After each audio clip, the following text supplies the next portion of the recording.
Today we are going to talk about a very important thing, that is the role of media in social lives. We shall begin with the aspect of media and how it influences our social political ideas. Before we go to the discussion, let me introduce ourselves. I'm Payal and I'm the moderator of this panel discussion. And here I have my friends, so let's pass on the mic and so that we can introduce each other. Myself Prakash. I'm Mithilesh. I'm Keshav from Kathmandu, Nepal. Vijay Vishnu.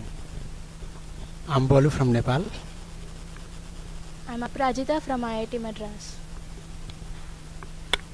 So today's topic, as I have already said, it is about media. We are very acquainted with this term media and the role it plays in our lives. The question that we are going to raise today is, can media be actually depoliticized? Because media and politics sort of go hand in hand in today's situation. So how can we separate the two aspects? How can media be taken as a mode of communication, as a mode of reaching out to people, and not as being the spokesperson of a particular political party and represented ideologies of the dominant party or the government or opposition, whatever, and not curb down the other ideologies along with it? So this question, if we can ask, shall Mithilesh talk about it? I think what we should ask is not about depoliticization of media, because media has a great role to play in any politics, and especially in democratic politics it does has a role to play. But what we may ask is how to curb the influence of corporate houses on media, or media which is supposed to represent the voices of the people, how it itself becomes a kind of corporate house. That need to be curbed, that need to be challenged. Regarding about the political ideology, of course different media houses may have different kind of ideology, they may contest to each other, and that is what leads to a kind of considered opinion among the masses, those who watch it. But there the role of media should be like, they just not represent one voice but allow other voices to be presented in their programs. So what I feel is not problem is not about politicization or depoliticization, but restraining certain voices to be discussed in their programs. So I feel that problem is not depoliticization, but about the corporatization that need to be challenged and contested. Yeah, precisely what we were talking about is this homo-hegemonizing of the media, about representation of a particular voice of a particular party, and then silencing the other voices that present there. So can we go to a bit state specific? For example, what is the issue in, for example, we are in Hyderabad right now, so talk about Andhra. Vishnu Bhaiya? Yeah, thanks. Maybe I can not speak much about Andhra. Yeah, I'll try to. I'm also familiar with the Orissa situation because that's where I actually work. So, there we find that one finds almost, most of the mainstream newspapers in the state, they're affiliated to, willy-nilly to one political party or the other. I mean, that's a fact of life. It's been like that for the, last so many years.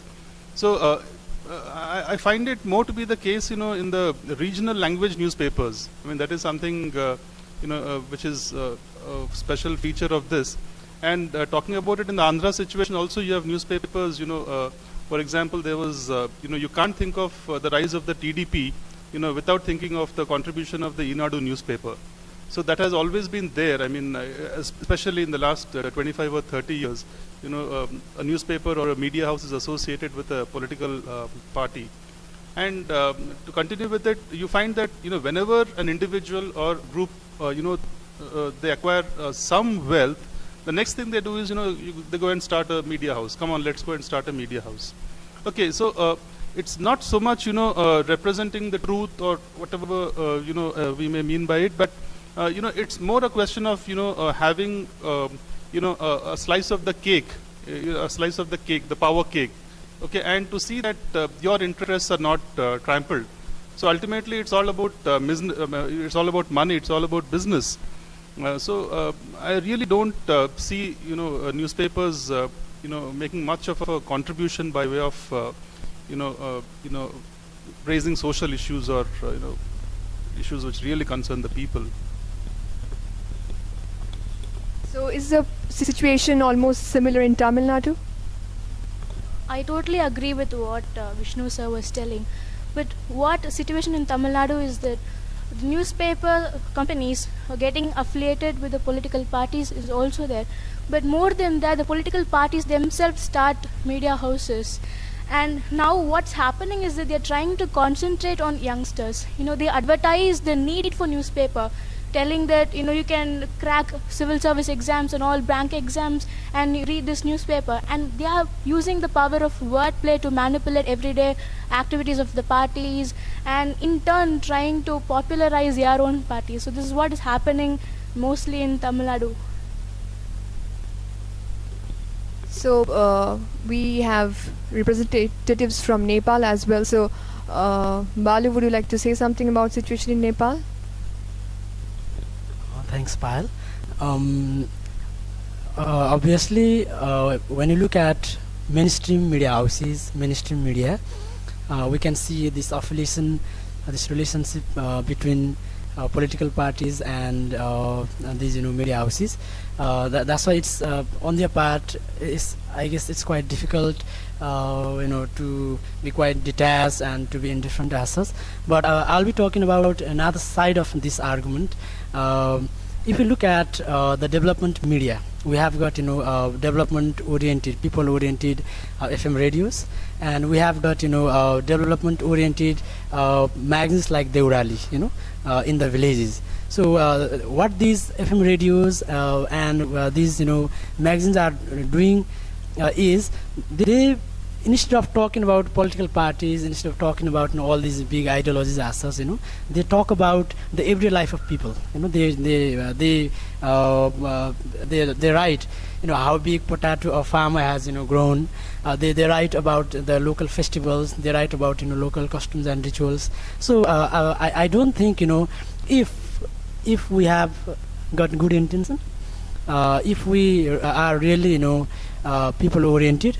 There is, even if the money is involved, even if it's the matter of advertisement, but if our intention is clear, then there is, there are ways to make media more oriented towards people rather than all these big political ideologies. So we are slowly coming to the concept of paid news, that a news can be created by paying the media companies. So I would like to know, what is it to generate this kind of paid news and the truth behind such paid news? Are the truth camouflaged, or there is actually a different truth altogether behind the paid news? So what's your take on this? I mean, can Keshav talk about it? See, I think to answer this question is not that very easy, but I think you'll have to try to bring the question of ethics when you are talking of what makes means big news. So, for example, because let me go back to a slight development of journalism in Nepal. Earlier, before the democracy was restored in 1990, so the media was into what they called mission journalism. Means they had a political agenda, and then all the effort was made so that they could promote their agendas, political agendas of democracy, whatever.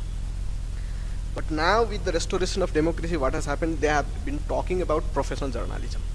And now what is that professional journalism? Means now you see, if you want to become professional, means you want to maintain the ethics of journalism. But how can you maintain the ethics of journalism unless you have money? Means you pay to the reporters, or you have the editors who can do the best of their things. Means you have to pay, and there should be someone who needs to back up. Means there should be a media house now.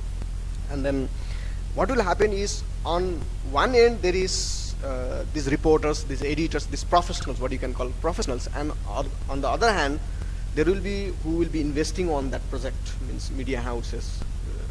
Then what happens is, certainly there will be conflict of interest. You see. And now the question is, once what happened was, there was a very rich man, means who came to Kathmandu, and then these promoters, these investors of the media house, a big media house in Kathmandu, so they said that you need to make a front page story of that man, so who is supposed to be the very richest non-residential Nepali, means he was living in America or somewhere else, and then many story news had to go about him. And then this editor of the newspaper said, no, I'm not going to make a story out of it. And the choice was, either you do the story or you leave the newspaper, you see. So there was no choice, and then the second day, so the editor quit, means he quitted. Means now what you see is, it doesn't mean that you are paying for the editor and you are also demanding the loyalty of the editor to your interest. Now the question of paying is very problematic. Means it doesn't mean that are you paying for that professionalism, or are you paying for what he or she will be doing for what you want him to do. So I think this has to be discussed. I don't know the exact answer. Yeah. I want to add something on this issue of paid news and media. I feel that this issue which I earlier said about the depoliticization and the role of corporate, we have to look in it in the context of the nexus between media and the corporate house. And one of the example, let's not talk about the local medias and those who are at the margin within this corporate sector, or call it a sector called media, where there is big newspaper houses like Hindu, Times of India, Hindustan Times, and there are other regional houses. Even among the national medias, the Neera Radia case, and the a very deep nexus between the corporate houses, political parties, and the media tycoons. We cannot exclude them, and this makes me to think that how commercialization of every aspect of our life, politics, social, and everything, is being controlled by the corporate houses. Same is happening with media. Our politicians do not represent the voices of the society and the social problems or injustice. Media, which is supposed to be the fourth pillar of democracy, is also joining hand with the corporate sectors. So this is, a bizarre situation where even media is itself, and whom to blame? Even media has to survive. For their survival, even if you are a good journalist with good intention, wanting to present the real voices, real injustice, nobody is there to listen. Nobody is there to watch those issues. So like the Vidarbha issue, I have one example, and some kind of, there are people still in media who make ethical stand, like P. Sainath of Hindu. He constantly write about Vidarbha issue and all that thing, but these are very much, minority voice within the overall, corporatization of media. So this is very much problematic, and this kind of competition cannot be ignored, which is the driving force of capitalism in the corporate sector. So every sphere of life and media cannot